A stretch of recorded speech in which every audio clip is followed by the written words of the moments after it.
So we are super, super excited to walk you through the product. Bethany and I share Stephen's excitement and will absolutely echo a lot of the sentiments he shared. The main bread and butter of what we want to walk you through here is the product, though. So I think everyone's pretty excited to see it in action. So that's what we'll share with you. Quick introduction, as Stephen mentioned, my name is Krista Goral. I'm the product leader here at hireEZ. I partner really closely with recruiters. And first and foremost, for this particular session, that includes Bethany, who, as Stephen mentioned, is our in-house HR team member and recruiter. So Bethany, thank you for joining and partnering with me on this. Yeah, absolutely. And as Krista and Stephen mentioned, I essentially handle all things people related within the HR and recruiting front. So we're super excited to kick this off. And Krista, give me a thumbs up. You can see my screen beautifully. Yep, looks Perfect. great. Awesome. Yeah. Let's dive in. Cool. All right. So as Bethany is showing here, this is the primary workflow. So we are looking at a project. So I think most folks on the call know and love this interface. On the left, you see the conventional or old school way of approaching it. So you see that Bethany has a couple of search filters there that in probably most cases, she has painstakingly entered. Now, for this particular demo, this is the starting point. So we're starting with the search filters, which could have been pulled from the JD. She may have entered them herself, but we have an initial set of search results. In this case, she only has about 150 candidates. So at this point in a normal workflow, a recruiter is now in a position where they have to go through and figure out how to reduce some of those filters to still get a good candidate set, but with more candidates. So going forward, you can see that on the right, she now has hireEZ's. So this entire panel here, which we have zoomed in on. So one thing to note is that it isn't quite as crowded as it may look here, but we zoomed in so it's legible. But you can see here that we have hireEZ open for her. So the first thing that agent does is that it understands and infers what Bethany is doing on this page. So it says, welcome to hireEZ. We know what you're doing and what you're looking for. So it has this quick little summary of the account executive, where it is, how many years of experience, and some of the skills that we know that she's looking for. The other thing that it does is it has already noticed she only has 150 candidates. So the first thing that it asks her is, hey, do you want us to expand your search results and get more candidates? And I absolutely do. As a recruiter, starting off with a candidate set pool of about 156, especially if maybe I have multiple headcount for this role, that's not a great starting point. So I would love to adjust the search criteria. I would love some help finding some more candidates. Awesome. So she went ahead and clicked, yes, we'd like to expand the search. So what the agent's doing behind the scenes here is running this job description against all of the other data that we have. Now, we know that Bethany is the expert on this role. She may be hiring for it a lot. So many of our users know and understand their roles. But one thing that they don't have that we do is all of the other hireEZ data around similar roles, similar job descriptions. So what the agent is doing behind the scenes here is running the list of skills and titles and the description itself against similar jobs that we know that we have in our data set to expand out the skills, the job title, maybe expanding out the location so that Bethany herself doesn't have to look up similar zip codes to find other locations that might also work. And while it's doing this, it's showing her each and every step that it's taking. So this thinking chain box that you can see here working on the right is showing every single step. So every expansion, every part of the model. And then here it's presenting to her a nice little summary. So it's letting her know, hey, I've done the following 3 things. Here it's summarized in some bullets for her to take a look at. And before it applies it, it asks her, do you want to apply these requirements or modify them? And I definitely would like to modify them. As I've mentioned, 156 isn't a great starting point for an initial recruiting search. So I can see all of the aspects laid out in the thinking chain. I'm definitely going to increase that. And now we can see that candidate pool has doubled essentially. So as a recruiter, it's frustrating when I don't have enough candidates, and then it's overwhelming when I have, thousands of candidates or so. And so this helps me with the hireEZ. I feel more confident. I can understand exactly how the search criteria is being adjusted so I can learn for future recruiting needs. It's so helpful to me. And now we can see that we've got a much larger talent pool from this hireEZ review. Awesome. Yep. So what Bethany has done is go ahead and apply those expanded search results. So now she's doubled her pool, she mentioned. The next thing that Easy Agent does is that it runs it through the match model. So for those that are familiar with applicant match, it's a very similar approach. So what we'd like to do is start screening the top candidates. So Agent has again asked if Bethany would like to do this. She said yes, she would like to go ahead and start screening for these. So behind the scenes, it's going to start running these through the model. So it asks her, do you want to go ahead and run it through this pool? So it has some quick bullets of summarizing the approach that it's going to take. And it also gives her the option of looking at what we call the ideal persona. So the ideal persona pulls from the job description and it summarizes and effectively echoes for Bethany. This is what we think your ideal candidate is. Do you agree? Is this also how you see your ideal candidate?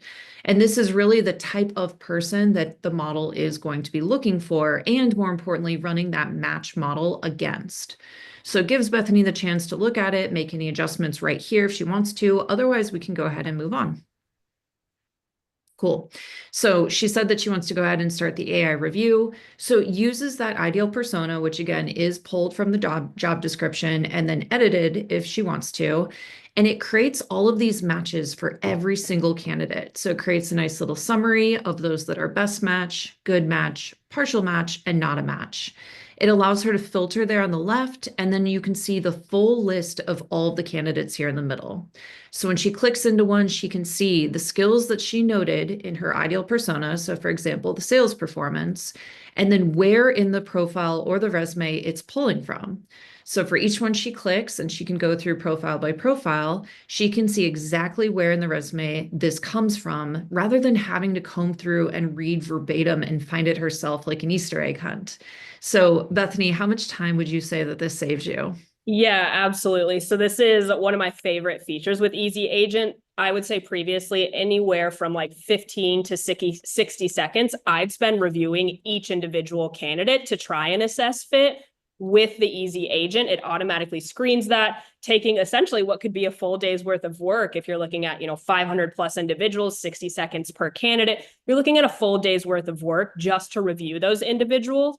With Easy Agent, they're reviewed in literally seconds, as we just saw, taking all the time that I would have spent and condensing that down into seconds, which is such a time saver for me. And it allows me to prioritize. I want to focus on the individuals who are best matches, who are good matches. Still allows me to see the other individuals who are maybe a partial match or not a fit. And with that ideal persona, I can go back and adjust things if I need, but I'm seeing right here, right in front of me, okay, Jalen looks like a potential good fit. He's in the best match category, and I can see exactly why. So it is such a time saver. Speed is obviously so incredibly important in the recruiting space.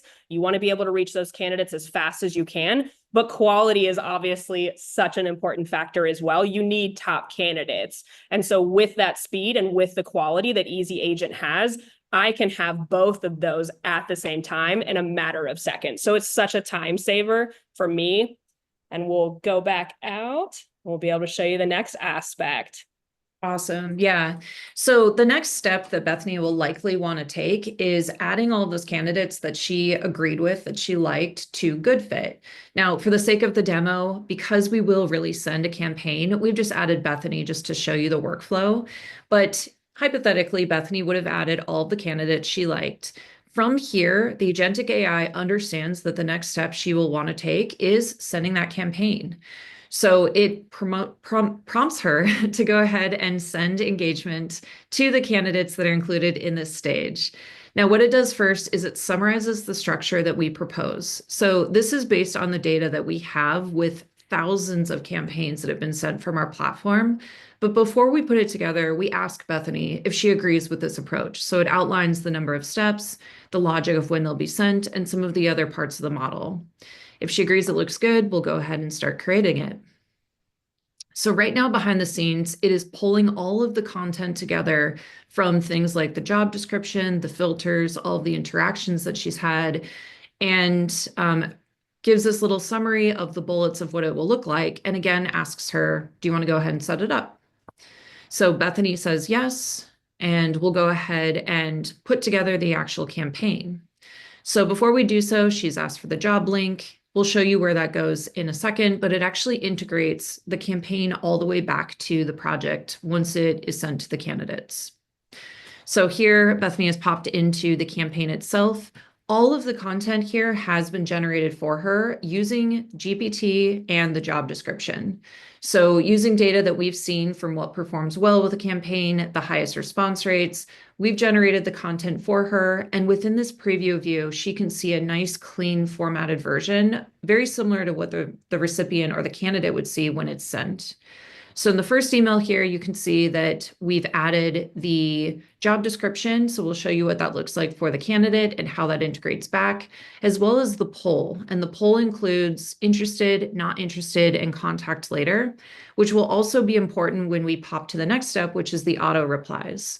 But once Bethany's taken a look at it, she likes it, she hits send. After that, it'll go ahead and send those emails off. And the next step, of course, the next pain point for a lot of recruiters that's top of mind is, Bethany, the amount of replies you're about to get. Absolutely. So say that I had reached out to those individuals and all of the best match, good match candidates or good match candidate criteria. I'm looking at 200-300 emails that I am just now sending out. I'm likely going to get the same 3 to 5 responses from those individuals. Yes, they're interested. Let's set up a time. Maybe they're not ready at this point. They're happy in their current role or they're not interested. And so with the auto reply, this maximizes my time setting that up. And so we'll set it up in just a second. But essentially, I can focus my time by having that auto reply to automatically reach back out to those individuals who select, I'm interested, contact later, not interested. And it will automatically send them the link for maybe applying directly, taking them straight to the job description so that we can get an interview on the books, maybe saving that for contact later. All of that is set up within the auto reply. So we'll go ahead and set it up so that you can see it too. Awesome. Yeah, so as Bethany mentioned, all of this is linked back to that poll. So when we showed you the interested, not interested contacts later, it ties back to the headers here. So you can see that there's an auto reply for each of those conditions. And again, the content here is generated by GPT, pulling from all of the data that we have around the most common responses that recruiters want to send.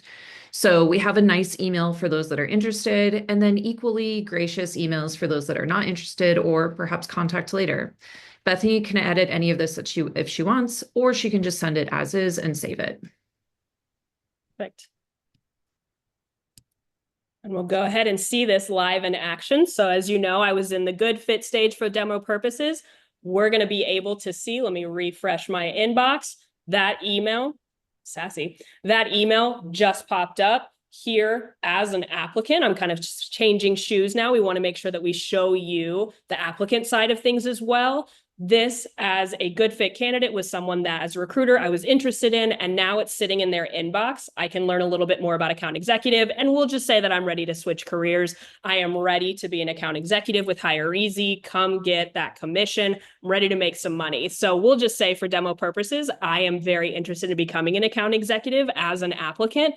I can click straight into this email, view job description, and apply, and it will take me straight to the job page itself. And as you can see, we've landed right on the job application so that we can go ahead and apply now. And Krista, I'll kick it back to you and we can walk through all those features. Yeah, awesome. So again, as Bethany mentioned, this is a typical job landing page and it has a pretty standard interface. The one secret here is that when the candidate clicks apply now, we actually introduced Agentic AI into this experience too. So from here, we walk them through a really nice interface of applying to this job. So the first thing that we ask is if they want to upload a resume. If they don't, we would walk them through their LinkedIn profile. But in this case, Bethany has a resume ready to go. So she'll be prompted to select her resume from her hard drive. She has it ready to go, and she'll go ahead and start uploading that. Now, what it will do behind the scenes is parse or infer all of the content from the resume and pull out the pertinent information and present it back to Bethany to confirm that we got the right information. This prevents her from having to go through that really painstaking process of filling out different fields for every single element that's on her resume and repeating all of that work. So we automatically pull it out, present it back to her, and make sure that we have the right data, which in this case we do. So she takes a quick look at it. And then one of the things that we've noticed is that she has a different location on her resume than this job description has. So her resume says Mountain View, California. The job description is based in Dallas. So the first thing that we ask her is whether or not she's willing to relocate because we've seen these are two different things. So she says yes. And from there, we walk through a pretty standard list of screening questions. So these can be changed based on the job, the company, but for the most part, they tend to be pretty standard and typical. So we ask the candidate if they're okay walking through that. And once they say yes, let's proceed, we start presenting all of those screening questions. So the nature of these questions, as you'll see, are pretty run of the mill. And the real purpose here is they're meant to save the recruiter the time that they would otherwise spend walking through these questions with every candidate. So things like being legally authorized to work in the US, when they're able to start, the starting salary will probably see pop up. The sort of questions that you have to really ask over and over can all be handled here within a matter of minutes. So it saves the recruiters a lot of time in terms of having to address these for every single call that they have with every candidate.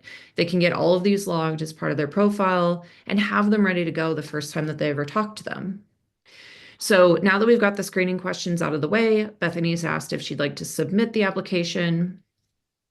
And after that, the next obvious thing that both parties want here, both the candidate and the recruiter, because again, the recruiter reached out to this candidate, is to schedule a call. And again, the candidate can do this all within the same window within a matter of seconds. The time options here that are shown are integrated directly to the recruiter's calendar. So these are all real time and actual available time slots that the candidate can choose from. Once the candidate chooses one, then an email is then sent out to both the candidate and the recruiter and confirmed on both their calendars. So from here, the entire demo that we just walked you through could happen in real time. Everything that was done here was actually executed. And we're looking at a maybe 10, 15-minute turnaround, assuming the candidate responded to that email, was interested right away. So Bethany, how are you feeling about this process? Yeah, absolutely. From the recruiter perspective, I love that it asks all the screening questionnaires. I know as recruiters, those are things we typically go back and forth on, especially the relocation aspect. It's incredible that it pulled that out from my resume, compared it to the job itself. The relocation, I'd go back and forth with an individual on. Maybe I need to get all those screening questionnaires to understand if they're a good candidate. All of that is done, and it's based on each individual job. Obviously, those screening questionnaires can be different per job. So all of that time is saved for me as a recruiter. And then transitioning back into like the applicant aspect, this is someone who I've reached out to as a recruiter, and as an applicant, I'm interested. The next thing that we want is to get a calendar invite on the book, some time for us to chat about the role further, someone who is a good fit, and also someone who's interested in the role. That's the ideal workflow in terms of a recruiting aspect. And as Krista mentioned, all that happens if the candidate replies quickly within 10 to 15 minutes, an ideal workflow. Or if it's in the background, all of that is already on my calendar, maybe when I log in the next day. So all of that is already taken care of from a recruiting perspective. I have all that time saved. Everything is already on the books. Awesome. Yeah. So overall, how are you feeling about the product and the efficiencies that it's offered you? Yeah, absolutely. I think just from the demoing aspect, we can see the time saved immediately from a recruiter perspective, from an applicant perspective. All of the process is condensed. It makes the easy agent, makes it so easy to get the top candidates, engage with them. It's speedy, but I'm also getting top candidates, and I want that. So from a recruiter perspective, that is so incredibly helpful. And then from the applicant perspective, now this individual already has time on the books with me. We're going to meet apparently on Wednesday, April 2nd. So I'm going to be able to chat with someone who's interested in the role. So such a time saver. But then on the other side, you're also thinking about like the validation and the confidence aspect that I just gained. I now have someone who's interested in the role, who's scheduled on my calendar. I'm feeling confident that this is a best match candidate based on the fact that they aligned with like the ideal persona, which is pulled directly from the job description. I can feel confident that this is someone that's worth having a conversation with. So I've got the confidence, I've got the validation, understanding all the criteria that went into the easy review, why it picked those individuals into the best or good match. And then from a time savings perspective, I think that's pretty straightforward in terms of what we've shown in the demo, how much time that saved me from reviewing candidates to engaging with them, to setting up auto replies. all of that condensed into one simple workflow with Easy Agent. Awesome. Well, if you're happy, then certainly I am happy because that is the most important thing. So, partnering with recruiters and understanding really how to add value and efficiency to their workflow with a technology that truly partners with them is really what we're going for. So, very happy to hear that. And we hope that everyone who takes a closer look at the product has a similar conclusion from touching it and working with it with their projects and seeing how it flows. The future of talent acquisition isn't coming. It's already here. See for yourself at hireEZ.com.